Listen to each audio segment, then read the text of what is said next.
5 years, I was at the Duplin County Correctional Facility. I want to try to shorten this. Sheikh Yusuf doesn't know this, but he's very instrumental in my being where I am today. After I completed my education, the North Carolina Department of Corrections said, we want you to be the first institution-based imam in the state of North Carolina. And guess what? I was. The New York Department of Correction tried to get me to come to work for them. And I didn't want to go to New York because I'm not a polar bear. I don't like the cold. But they were having a conference in Arlington, Virginia. Springfield, thank you, brother. And they wanted me to go to this conference.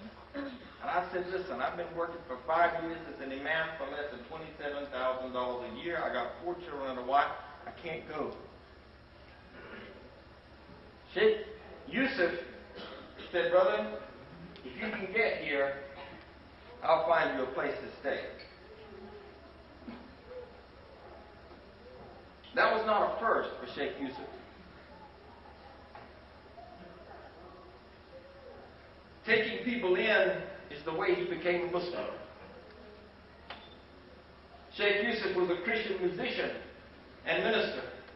We had a lot in common, except he became a Muslim in 88, I became a Muslim in 87, and I think he's just a few years older than me. That's supposed to be funny. He was a very typical American. He'd been married a few times and divorced at least once. Right, brother?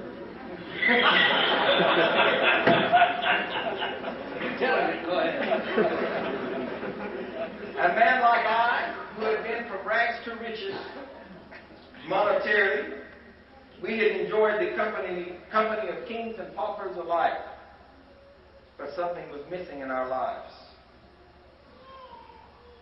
Do you know how hard it is for a 50-year-old man to change? I'm 46 and I know how hard it is. Wait till you get to 60. You see, Sheikh Yusuf was working with his father, who was also an ordained minister, in a witnessing center that was disguised as a consignment shop. They called it a consignment shop. What do you know about that? I do my homework, brother. You told me to do that. So they had this consignment shop, and Sheikh Yusuf's father said, Jim, I want you to meet this Egyptian man. Sheikh Yusuf, I don't want to meet no Egyptian terrorist. His father said, I want you to meet him. He was studying to be a missionary at the time. And so he said, well, I'm going to meet him under my terms, Dad. He has to meet me at church on Sunday. So he invited him to church, and he was convinced that he was going to make a Christian out of it.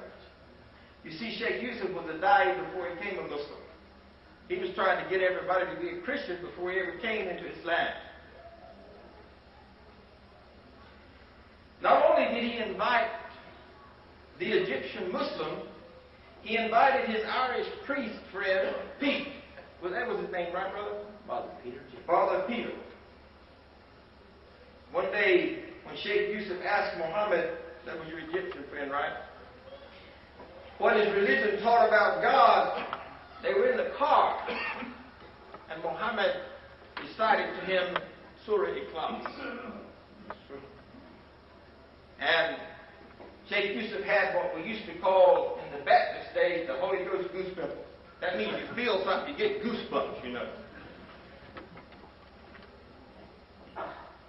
He was moved. He still wanted to see how he could bring this man to Islam, and he also wanted to find out how he could bring maybe Islam into Christianity. If he couldn't bring the man, at least he could bring his ideas. One morning, Father Pete went to the masjid with Muhammad.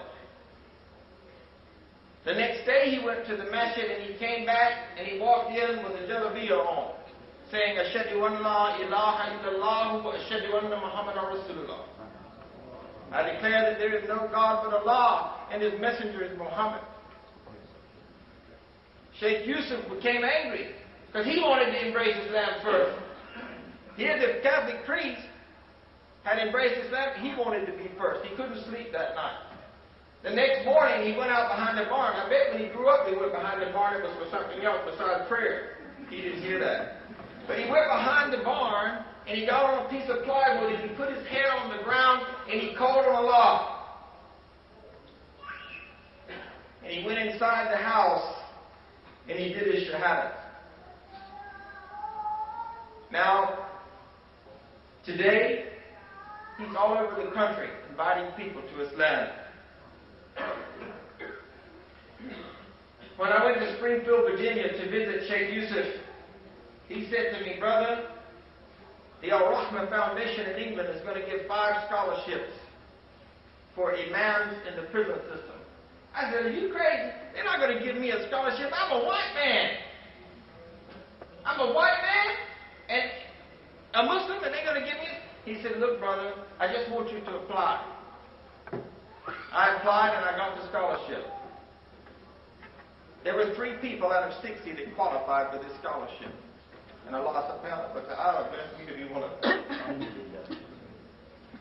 So I commuted from North Carolina to Virginia every week, and then from Florida to Virginia until I got my master's in Islamic social sciences.